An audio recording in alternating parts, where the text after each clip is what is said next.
Dear students, we are discussing about introduction of surveying. This is the third lecture on introduction of surveying. So in the introduction, what things we have to discuss is definition and concept, which we have already discussed, objectives and applications also already discussed, plan, map, scale, इनका भी concept हम लोग अभी discuss किए हैं.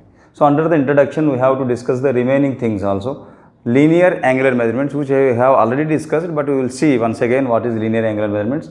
And the most important one is classification. कभी 2 mark के लिए, कभी 4 मार्क के लिए, कभी 10 मार्क के लिए भी पूछा जा सकता है कि classification of surveying.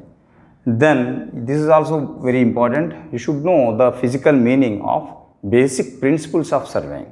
You should know the physical meaning of basic principles of surveying.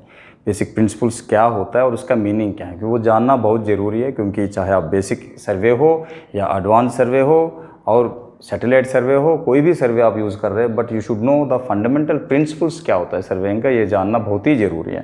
Then इसके साथ there are so many technical terms that were involve in that are going to be involve in surveying. So in this introduction we will discuss many technical terms जिसका physical meaning आपको समझना ज़रूरी है. ये सब definitions notes वगैरह हर जगह भी मिल जाते हैं. But the important thing is that because since it is an engineering subject, इस सब्जेक्ट में आपको ये पता होना चाहिए कि भाई हर शब्द का मीनिंग क्या है, हर शब्द का मीनिंग क्या है. Now in the last class we discussed about map and plan. तो मैं ये जानना चाहता हूँ कि how much extent you have understood the map and plan. Now you tell me, are you just think कि there are 2 scales. One is given as 1 centimeter is equals to 10 meter and another scale is 1 centimeter is equal to 100 meters. So you tell me which one is considered to be a large scale and which one is considered to be a small scale. This is a simple question. ये दोनों में से किसे आप कहेंगे large scale और किसे आप कहेंगे small scale. तो that we will discuss later. But इस बीच में आप सोच लीजिए दोनों में से कौन large scale कहला जाता है and which one will be the small scale. Now linear measurements. So what is linear measurement? If you measure the distance, depth, height, length, ये सब हम कहते हैं कि linear measurements. If you measure the angle, that is called as angular measurement. ये तो अभी तक हम लोग जानते हैं ये चीज़ को, बट इन सर्वेइंग में ये मेजरमेंट जो होते हैं linear measurements and angular measurements, linear measurements और एंगुलर मेजरमेंट्स हॉरिजॉन्टल प्लेन में भी हो सकते हैं और linear measurements and angular measurements vertical plane में भी हो सकता है. So under linear measurements if you measure the distance, let us say length, वो डिस्टेंस और लेंथ ही कहला जाता है if it is measured in horizontal plane. अब इन्हें ही उसी डिस्टेंस को हाइट या एलिवेशन कहला जाता है कि when you measure it in vertical plane. For example एक पेन है, the distance it is A and this is B. So this distance between A and B let us say 15 centimetres. इस distance को आप क्या कहते हैं? Length कह सकते हैं, या विड्थ आया 1 mm हो सकती है तो विड्थ आप कहेंगे, लेंथ होगा, विड्थ होगा. These are all in horizontal plane. Both points A and B are in horizontal plane. Now इसी ऑब्जेक्ट को आपने ऐसे खड़ा किया है, ये भी ए हैं और ये बी हैं, तो डिस्टेंस कितनी है? 15 सेंटीमीटर है. बट इन्हें हम डिस्टेंस नहीं कहते हैं, इसे क्या कहते हैं? हाइट कहते हैं. क्यों कहते हैं? क्योंकि इसमें ए पॉइंट और बी पॉइंट वो कहाँ पर है? They are in same vertical plane, they are in same vertical plane or they are in different horizontal planes. Point A is in this horizontal plane and point B is in this horizontal plane. Since both of them are different horizontal planes which are parallel to each other, दो ये distance है लेकिन उन्हें कहता है कि height और इसी को कहता है elevation. यही हम लोग introduction की क्लास में डिस्कस कर रहे थे. Then angular measurement. अभी तक आपने एक ट्रायंगल बनाया तो क्या करते थे? एक पेपर ले लिया, ड्राइंग शीट ले लिया, नोटबुक ले लिया, 3 पॉइंट को आपने मार्क किया और तीनों को ज्वाइन कर लिया and you are getting the angles. And what is the angle? कुछ भी मिलेंगे बट इंटीरियर एंगल, इसका सम कितना होता था ट्रायंगल का? 180 डिग्री आ रहे थे. नाउ ये जो है हॉरिजॉन्टल प्लेन हो गया, अब मुझे इस बिल्डिंग की हाइट लेनी है, तो मैं कुछ इंस्ट्रूमेंट लेते हैं या ऊपर की तरफ देखूंगा, दैट मीन्स ये हॉरिजॉन्टल प्लेन है, और if this is the line तो एंगल कितना हो रहा है, दिस लाइन और इनके बीच में एंगल 90 डिग्री बन रहे हैं। मुझे कोई एक ऑब्जेक्ट को देखनी है, तब भी एंगल बन रहे हैं, बट ये एंगल कितनी है अभी 0 डिग्री, कुछ बढ़ते जा रहे हैं 90 डिग्री हो रहा है। That means this angle is made in the vertical plane, this angle is made in the vertical plane. So अभी तक हम लोग जो डिस्कस किए थे वो हॉरिजॉन्टल प्लेन किए थे, this is in vertical plane. So angle में भी यानी हॉरिजॉन्टल एंगल में भी हॉरिजॉन्टल एंगल और एंगल में भी vertical angle. So you should think in that direction. So length means it may be distance और length, but when it comes under height means height or elevation. In surveying when we call elevation, तो it is should be known that elevation होता क्या है। elevation is nothing but height है, लेकिन कहाँ से कहाँ तक। अब फॉर एग्जाम्पल मेरी हाइट है 5 फीट 10 इंच, 5 फीट 10 इंच। तो इसका मीनिंग क्या है, I am an object, this is the starting point A and this is the ending point B. So this is the A and this is B. So A और बीच में जो distance जो है I am measuring and this is 5 feet 10 inch. And somebody में से मेरे height जो है it is 15 feet. कैसे? If it is ground floor, now I am standing in let us say somewhere above the ground level, and if distance let us say this is 10 feet, और what is the elevation of B? पहले मेरा elevation of B मतलब मेरी height कितनी थी 5 feet 10 inch है, लेकिन आप ज़मीन से नाप के आ रहे हैं तो मेरा हाइट कितना हो गया 15 feet 10 inch. So when I से मेरी हाइट 15 फीट 10 इंच है, तो इसका मतलब मेरा लेंथ कहाँ से नापा गया है, from this is known as datum और रेफरेंस प्लेन। ये सर्वे में बहुत इंपॉर्टेंट है, इसलिए सर्वे में कोई नॉर्मली हम ये नहीं कहते हैं कि हाइट नहीं, we call it as a elevation और we call it as a reduced level, that we will discuss in later stages in detail. तो आपको ये आइडिया होना चाहिए as an engineer, as a surveyor, when we say the height of a point is means from where, when I say my height is 5 feet 10 inch, from where, that is the horizontal plane in which I was standing. तो मैं जहाँ खड़ा हूँ वहाँ से है मेरी height. कोई कह सकता है सर आपका elevation of this point, elevation जो है आपका 20 फीट है, क्योंकि वो नीचे से नाप के आ रहा है। He can say 15 feet 10 inch because यहाँ से नाप के आ रहे हैं 10 फीट प्लस 5 फीट 10 इंच।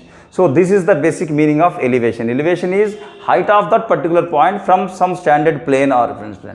अब ये भी हो सकता है, किसी ने ये कह सकता है कि सर आपका हाइट तो मुझे लग रहा है कि 0 फीट है या आपका एलिवेशन 0 है। ये पॉसिबल है, कैसे पॉसिबल है, उसी ने यहीं पर मेरा एलिवेशन प्लान लिया, एलिवेशन मेरा रेफरेंस प्लेन यही लिया, और इस पॉइंट से इस पॉइंट का हाइट कितनी है 0 फीट है, 0 फीट 0 इंच और 0 मीटर। फिर ये कोई कह सकता है कि सर आपका जो एलिवेशन ऑफ दिस पॉइंट भी है -10 फीट है, दैट इज ऑल्सो पॉसिबल, क्योंकि वो ऊपर गया है और ऊपर से डाउनवर्ड की साइड उसने मेजर किया तो वो 10 फीट है। So the same point can be represented in so many ways, the same point can be represented in so many ways. So that's why when we say linear measurement, आपको visualize ये करनी है। अच्छा, ये distance भी हो सकता है, लेंथ भी हो सकता है, हाइट भी हो सकता है, अच्छा एलिवेशन, अच्छा it is like this. For example आप कई रेलवे स्टेशन में देखे होंगे, तो अब नई दिल्ली रेलवे स्टेशन में जाएंगे तो कहीं आप देखेंगे एक बोर्ड दिखाया जाता है, इवन छोटा सा रेलवे स्टेशन में भी कहीं जाते हैं तो उसमें बोर्ड लिखा रहता है, इसमें लिखा रहता है फॉर एग्जाम्पल 300 मीटर्स, उस दैट इंडिकेट्स 300 मीटर क्या है, जिस पॉइंट पे वो बोर्ड को फिक्स किया उस पॉइंट की हाइट 300 मीटर है। कहाँ से, वही है, कोई एक रेफरेंस प्लेन है, and that reference plane for India is nothing but MSL, that is known as MSL, mean sea level. These things we will discuss in detail. तो मेरा कहना यह है कि whenever we see these things, तो आपको ये visualisation होना चाहिए, जो भी हाइट्स हम लोग ले रहे हैं तो this is from some particular reference plane और सम डेटम, उन्हें डेटम भी कहते हैं। देन उसमें नॉर्मली जो लीनियर मेजरमेंट्स में हम लोग जो भी यूनिट्स यूज़ करते हैं, नॉर्मली मिलीमीटर, सेंटीमीटर्स, मीटर्स, हम लोग ऑलरेडी डिस्कस किए हैं, आप लोग बचपन से पढ़ते आए हैं, तो इसमें ज़्यादा इश्यूज नहीं है। But the issue is with angular measurements. Horizontal angle means horizontal plane में जो एंगल बन रहे वो हॉरिजॉन्टल एंगल्स हैं, और vertical angle means vertical angle में जो एंगल बन रहे वो है। So to represents these angles, अभी आपने बोल दिया 10 degree 20 degree, but you are in a position to compute these angles in the field by using the instrument. And another thing I would like to say, what is the name of the subject? Surveying. It is not simply survey. It is not simply survey. It is known as surveying. So what is ing लगाते हैं तो क्या हो रहा है कि अपने काम कर रहे हैं जिस सब्जेक्ट में या जिस चीज़ में आप काम करते हैं, सो देन इंग शब्द लगा जाता है. ईट, ईटिंग. ईट मतलब एक इंस्ट्रक्शन आपने दिया, खा लो तो ईटिंग. सर्वे नहीं है, it is a practical and practice based subject है. Surveying, that means you are performing the survey. You see, engineering, again drawing, drawing आप ड्रा कर रहे हैं. Building construction, again that is different. So concreting. So this is a practice and practical based है. तो इसीलिए हमें इसमें concepts का मीनिंग समझना जरूरी है. Now horizontal angle, vertical angle. तो एंगल हम अभी तक आप समझ रहे हैं कि डिग्रीज में होता है एंगल. तो कुछ बच्चों को ये भी पता होगा कि डिग्रीज में भी नहीं है और भी कुछ चीज़ों में हो सकते हैं. So when we represent the angles, normally दो सिस्टम्स को हम लोग अडॉप्ट करते हैं एंगल्स के लिए. One is called sexagesimal system. Sexagesimal system normally India में यही सिस्टम अडॉप्ट करते हैं. And another is called centesimal system. CENTESSIMAL, centesimal system. There are two systems हैं. तो सेक्साजेसिमल सिस्टम में क्या होता है, एक कंप्लीट रोटेशन आप लेते हैं, that is nothing but a circle. एक कंप्लीट रोटेशन सर्कल लिए हैं, हम क्या कहते हैं 360 डिग्री है. 360 डिग्री क्यों कहना है, because that is based on sexagesimal system. Sexagesimal system ये कहती है एक वन कंप्लीट रोटेशन कोई चीज़ होते हैं and that complete rotation should be represented with A 360 degree value. So one rotation is कितना है, वन रोटेशन 360 डिग्री है. सो उसी में से जब क्वाड्रेंट्स में वो लोग निकाला गया तो वन क्वाड्रेंट कितनी के होते हैं हम जानते हैं 90 डिग्री, बिकॉज 4 क्वाड्रेंट्स होते हैं तो 90 डिग्री आ गया है. देन दे डिवाइडेड फर्दर, तो एक डिग्री के अंदर कितना मिनट्स होता है, 60 मिनट्स होते हैं. 60 मिनट्स. एंड एक मिनट के अंदर कितना सेकंड्स होता है, 60 सेकंड्स. सो ये डिग्री मिनट सेकंड वाले, इट इज टाइम वाली सिस्टम में नहीं, वो दैट इज आवर सिस्टम या सर्कुलर सिस्टम वो अलग है. तो सेक्साजेसिमल सिस्टम में you can divide the angle in degrees, minutes and seconds. अब आपने 1 डिग्री कहा, ठीक है, इसके बाद 1.2 degree, 1.5 degree, 2 degree. So that means एक एंगल जो भी आपने कहा गया कि 1 डिग्री 30 मिनट 00 सेकेंड्स.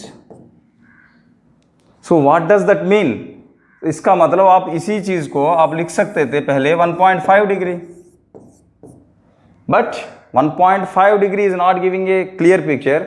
बट और एग्जैक्टली आपको पता चल रहा है कि अच्छा ये 1.5 डिग्री नहीं है, 1 डिग्री 30 मिनट्स है. Because when you do the accurate works with much precision and accuracy, उसमें दो लाइन के बीच में एंगल हमें कभी डिग्रीज में या मिनट्स में इवन सेकेंड्स तक जाता है. जैसा मेट्रो का वर्क चल रहा है, तो जिसमें आपने रेलवे ट्रैक जो आपने बनाया, तो रेलवे ट्रैक का डाउनवर्ड स्लोप जो होती है, स्लोप जो है वो डिसाइड किया, रोड का डाउनवर्ड स्लोप ये बनाया गया कि नहीं इनका एग्जैक्ट स्लोप होना चाहिए 1 degree 30 minute, for example 5 second. How you will establish that slope in the field, then you need most advanced equipment जिसमें सेकेंड्स तक पढ़ सकते हैं. सो दैट मीन्स दैट इसीलिए आपको ये जानना जरूरी है, सिर्फ डिग्री में नहीं होगा, degree minute second. We have all the equipment, we will discuss in later stages. But in sexagesimal system that we normally adopt in India, US and UK, तो यू शुड नो, तो one rotation is 360 degree and 1 degree comprises of 60 minute and 1 minute is comprises of 60 second. जब भी numericals आगे आता है degree minute second में होता है, तो you should be in a position to calculate these things accordingly. Even calculator में भी आपके ऑप्शन होता है, तो when you solve the numerical you will see that aspect also. Then centesimal system, which we normally not use in India, India में use नहीं करते, but you should no centesimal system भी क्या है, ये आपको पता होना जरूरी है. Should know what is the centesimal system.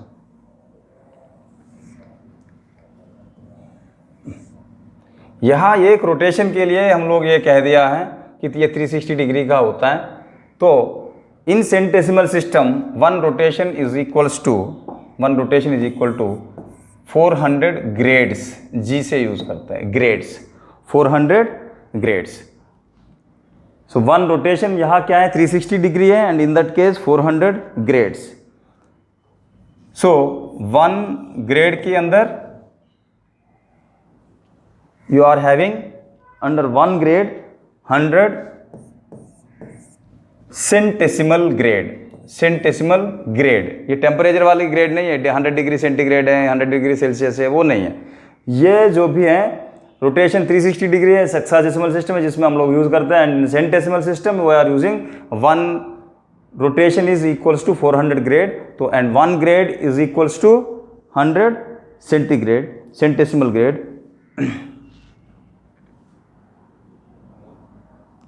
और 100 सेंटेसिमल ग्रेड और 100 सेंटेसिमल मिनट्स भी कहते हैं इसको, 100 centesimal minutes, and 1 centesimal grade is equals to 100 centesimal seconds. So 1 centesimal minute is equals to 100 centesimal seconds. So वहाँ क्या था, 1 degree is equals to 60 minute, यहाँ 1 grade is equal to 100, then 1 minute is equal to 60 minutes, यहाँ 100, 1 second 1 minute is equal to 60 seconds, तो यहाँ 60s में जा रहे हैं, वहाँ 100s में जा रहे हैं। That is the basic difference between grade system and sexadecimal system. And the third one is known as a system है जिसमें टाइम की इंपॉर्टेंस आता है, that is called circular system, that is called circular system, that is called circular system. और there your navigation वगैरह में ये use होता है। तो इसमें हम जैसे जानते हैं 1 आवर के अंदर 60 मिनट्स होते हैं, एंड 1 मिनट्स के अंदर 60 सेकेंड्स होता है। सो 1 आवर के अंदर 60 मिनट्स एंड 1 मिनट के अंदर 60 seconds, that we will study in circular system. But basically we use sexadecimal system, जिसमें हमें ये पता होना चाहिए 1 rotation is 360 degree and 1 degree is equal to 60 minute and 1 minute is equal to 60 seconds. This is how we should know the physical meaning of linear and angular measurements. And the most important one is classification. The most important one is classification of surveys.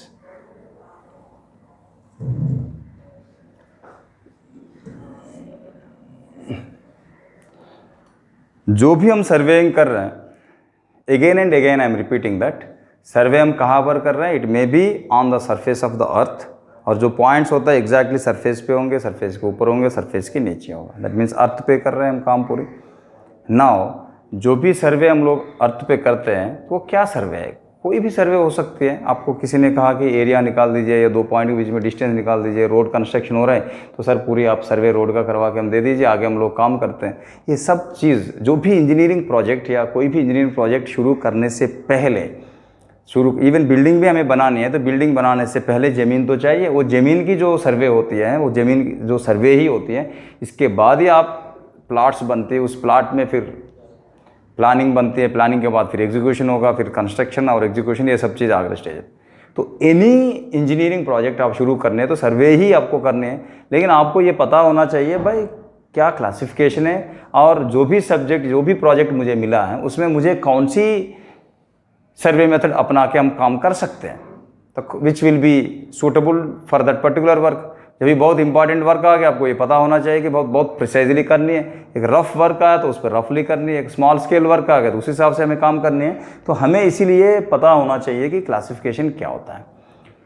Classification different types में है, तो normally they are broadly divided into 2 categories. One is called primary classification, one is called primary classification and the second one is called secondary classification. कभी कभी exam में या कुछ किताबों में ये लिखता है कि what is the classification of survey based on accuracy, what is the classification of survey based on accuracy, so that is nothing but primary survey, that is nothing but primary survey. तो primary classification of survey में क्या होता है, there are only 2 types of surveyings. In primary classification there are only 2 types of surveying. One is called plain surveying, and another is called geodetic surveying. One is called plain surveying and another is called geodetic surveying.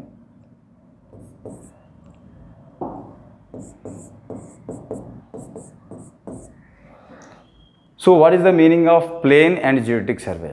ये बहुत बार competitive exams में देते हैं, for 1 mark में, MCQ में भी देते हैं बहुत बार. देन अगेन आपको 2 मार्क के लिए पूछ सकते हैं या 4 मार्क के लिए पूछ सकते हैं, कभी कभी इसमें 10 मार्क के लिए भी पूछ सकते हैं, बट 2 और 4 मार्क्स के लिए कंपलसरी पूछेंगे. You should know what is the basic difference between plane and geodetic survey. जहाँ अर्थ का शेप हम ये समझते हैं कि it is a flat, it is a plane surface, करते हम पूरी काम करते हैं, and that survey is considered as plane survey. लेकिन इन रियलिटी में अर्थ का शेप जो है प्लेन तो है ही नहीं है, it is a spherical shape में है, and the exact shape of the earth which we consider in surveying is known as oblate spheroid. OBLATE, oblate spheroid, SPHEROID. So that is the actual shape. So जब actual shape को consider करते हुए काम करते हैं तो that is geodetic सर्वे. और नहीं है, अर्थ को हम लोग एज्यूम करते हैं कि ये प्लेन सरफेस है और हम लोग काम करते हैं सर्वेइंग का, and that is known as plane surveying. That means इसमें curved surface of the earth हम लोग कंसिडर किए हैं. We have considered the curved surface of the earth. इसमें कंसिडर नहीं किया, कर्व्ड सरफेस को हम कंसिडर नहीं किया है, और हमने क्या कंसिडर किया, हम लोग ये एज्यूम कर दिया ये प्लेन है, बट इन रियलिटी ये कर्व्ड सरफेस हैं. So in reality this is a curved surface. जहाँ हम ये एज्यूम करते हैं earth is not a plane surface, तो then that survey is known as geodetic survey. जहाँ हम ये एज्यूम करते हैं कि नहीं ये तो प्लेन सरफेस है, then that is a curved survey, then that is a plane survey. अब प्लेन सर्वे में जो भी लाइन हम बनाते हैं they are all nothing but straight lines. जो हम लोग जो लाइन बनाते हैं that is straight line. Curved surface हम लोग जो लाइन बनाते हैं they are curves only, they are curves.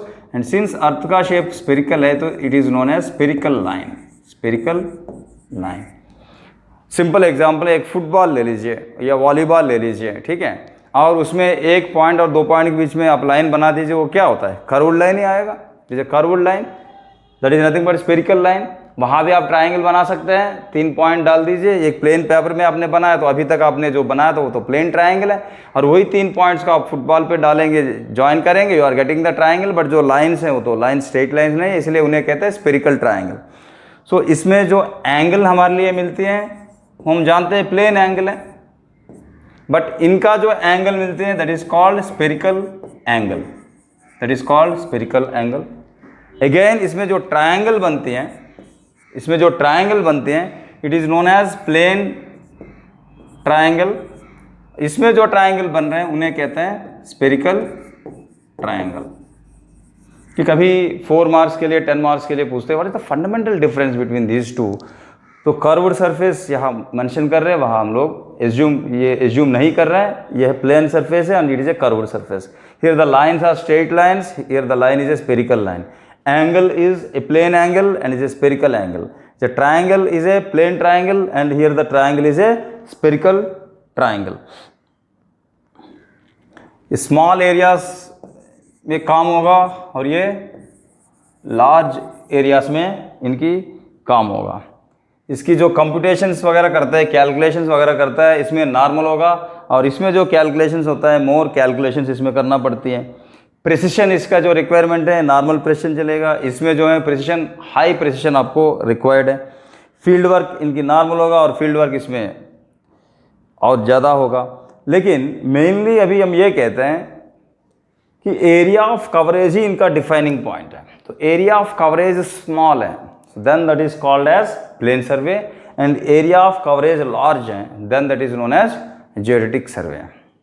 तो ये स्मॉल कितनी है, no one can say exactly कितनी है, but as a thumb rule ये माना जाता है कि जहां हम लोग पूरा एरिया सर्वे कर रहे हैं उस एरिया ऑफ सर्वे इज जो है 195.5 स्क्वायर किलोमीटर. ये एरिया का यूनिट्स होता है किलोमीटर स्क्वायर है, हम जानते हैं. सो वो area of coverage 195.5 square kilometre से कम है, उसमें जो भी हम सर्वे कर रहे हैं, so that survey is considered as plane survey. और एरिया ऑफ कवरेज जो है 195.5 स्क्वायर किलोमीटर से ज़्यादा हो जाती है, so then that is called geodetic survey, क्योंकि this is an observation made. So this is the define, कभी एग्जाम में पूछ लेते हैं कि the area of coverage is 173 square kilometers. So whether this is comes under plane survey or geodetic survey, so it comes under geodetic survey. So how they arrived into this figure, ये 195.5 square kilometre था, या approximate 195 square kilometre, ये उतना ही क्यों है? क्योंकि ये observe किया गया है उस एरिया में जो भी 195 स्क्वायर किलोमीटर का आपने एक ट्राइंगल बनाया है, उस ट्राइंगल का एरिया 195.5 स्क्वायर किलोमीटर आ रहे हैं, तो उतनी एरिया तक लगभग सम ऑफ स्पेरिकल एंगल्स भी 180 डिग्री आ रहे हैं और सम ऑफ प्लेन एंगल भी 180 डिग्री आ रहे हैं। बट एरिया ऑफ कवरेज उससे ज़्यादा हो जाती है, तो सम ऑफ जो स्पेरिकल एंगल आप जो इमेजिन कर रहे थे, जो फुटबॉल, तो उसमें जो पॉइंट्स आपने लगाया था उसकी एरिया आप निकाल रहे हैं, वो सम जो है 180 डिग्री ही लगभग आ जाते हैं for an area up to 195.5 square kilometre. लेकिन जब ये 195 स्क्वायर किलोमीटर से 196 या 200 उसके ऊपर जा रहे हैं, तो ये ऑब्जर्व किया कि सम ऑफ एंगल जो हम जानते हैं ट्राइंगल के 180 डिग्री आना चाहिए, that is for a plane triangle, but spherical triangle में वो 180 डिग्री नहीं आता है, 180 डिग्री से थोड़ा ज़्यादा आता है, and that is known as spherical access.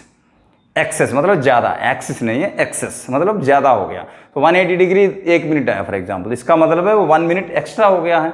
So that's why ये ऑब्जर्व किया है कि practically speaking it was observed that if the area of coverage is exceeds 195.5 square kilometres, then that survey comes under geodetic surveying, and if it is less than this, then that is considered to be a plane surveying, then that is considered to be a plane surveying। अब ये 195 square kilometre में ये observe किया गया है कि जब ये एरिया इससे ज़्यादा जा रहा है तो कम से कम 1 सेकंड की स्पेरिकल एक्सेस आ रहा है। So up to this area you can safely consider this as geodetic, और इससे ज़्यादा जा रहा है, सिंस द स्पेरिकल एक्सेस शुरू हो गया आना, तो स्पेरिकल एक्सेस बढ़ता जाएगा, इसीलिए तब ये कहा गया कि no that survey is not effective, we should follow the fundamentals and of geodetic survey. So in this surveying, whenever we say surveying means that is nothing but plane surveying only. So the concepts of geodetic surveying and these things we will have to discuss in later stages in advanced surveying, but whenever we say use the word, by default when I say surveying, that is nothing but plane surveying. So plane surveying is a surveying where the surface of the earth is considered to be plane, whereas in geodetic it is considered as a curved। and ये सवाल पूछते हैं what is the shape of the earth, in that case we are assuming this as oblate, O-B-L-A-T-E, oblate spheroid, S-P-H-E-R-O-I-D, that is the shape of the earth। then the line here it is straight line, there it is spherical line, and the angle here it is plane angle, where that is spherical angle, and the triangle is plane triangle, and that is spherical triangle। then the area of coverage is small and area of coverage is large, because around up to 195.5 square kilometers the spherical axis will be, there will be no spherical axis, but at 195.5 it was observed that the spherical axis is 1 second, so the above this one is considered to be a geodetic surveying। so this is the surveying based on primary classification। That means you are getting, आप कोई भी काम करना चाहते हो, कोई भी instrument लेके, तो हम कौन सी सर्वे कर रहे हैं? प्लेन सर्वे कर रहे हैं, लेकिन आपको ये पता नहीं भाई आपको कौन सी सर्वे करनी है। किसी ने बोला कि मुझे दिल्ली का मैप बना के दे दीजिए, तो what survey you are going to do. किसी ने कहा कि आपने वाटर सोर्स की काम करनी है, कोस्टल लाइन बनानी है और हाइड्रोग्राफिक में आपको काम करनी है, तो you don't know what is that survey. That means in the primary classification basically ये पता चल रहा है आपको कि सर्वे आप कहाँ कर रहे हैं, लेकिन आप कौन सी सर्वे करने वाला है और कौन सी मेथड अपने अपना रहे हैं और या कौन से इंस्ट्रूमेंट आप यूज कर रहे हैं, they are all comes under secondary classification.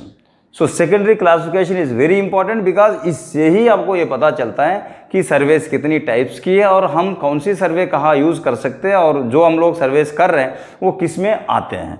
So under secondary surveying we will discuss what are the different surveys। hope you are getting the meaning of primary surveying, and the primary survey is also known as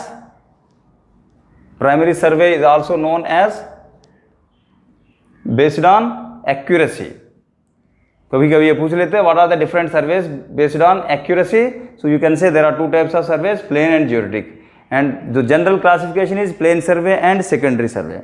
and in secondary survey when I was thinking ki how you will remember so many names you are going to get in secondary survey. So under secondary survey we are dividing the classification into 4 categories. We are dividing the classification into 4 categories. एक category के अंदर बहुत सारे सर्वेस है, दूसरी category के अंदर और भी सर्वेस है. जैसे फॉर एग्जांपल इंजीनियरिंग, इंजीनियरिंग में हम लोग बोल दिया क्या है, तो बोल दिया सिविल इंजीनियरिंग एक कैटेगरी कर दिया. अच्छा ठीक है, सिविल के अंदर क्या है, सिविल है, कंस्ट्रक्शन है, पब्लिक हेल्थ इंजीनियरिंग है, वाटर रिसोर्स है, ट्रांसपोर्टेशन इंजीनियरिंग है, एनवायरमेंटल इंजीनियरिंग है, सॉइल इंजीनियरिंग है, बहुत है. अगेन हम लोग कहते हैं नहीं नहीं, दूसरा एक है mechanical engineering, mechanical engineering, maintenance engineering, automobile engineering, production engineering, like that so many engineerings are there. So similarly under surveying, under secondary classification, we broadly divide the available surveys into 4 categories. और 4 categories के अंदर भी फिर सब categories है. So to remember it in a better way, तो मैं एक शब्द यूज कर रहा हूँ निमो. ये जब आपसे पूछा जाता है कि discuss in detail classification of सर्वे, कभी 10-10 मार्क के लिए आ गया, तो यू शुड नो, उनका आपको सब चीज़ पता होता है, but when you are writing the exam आप भूल जाता है यार ये नाम क्या है, नाम क्या है. So I made a simple word nemo. Nemo में क्या होता है, सो वन इज किस पे आपने काम करा, that is called nature, nature of the field, nature of the place. So N stands for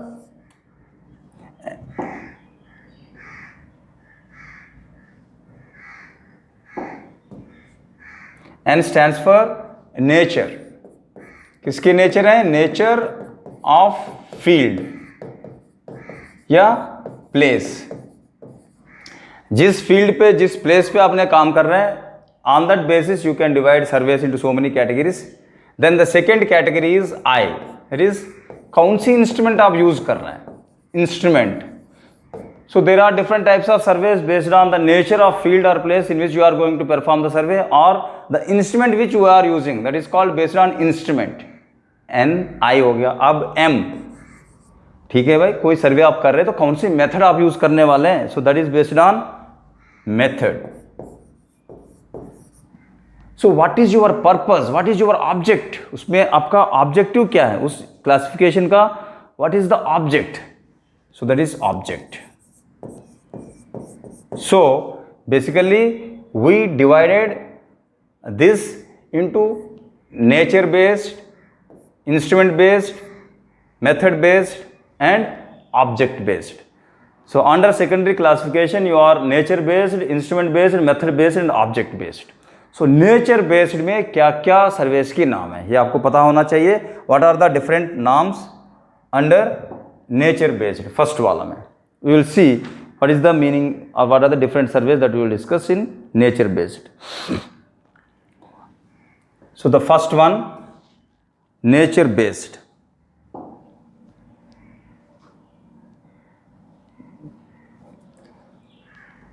So under nature based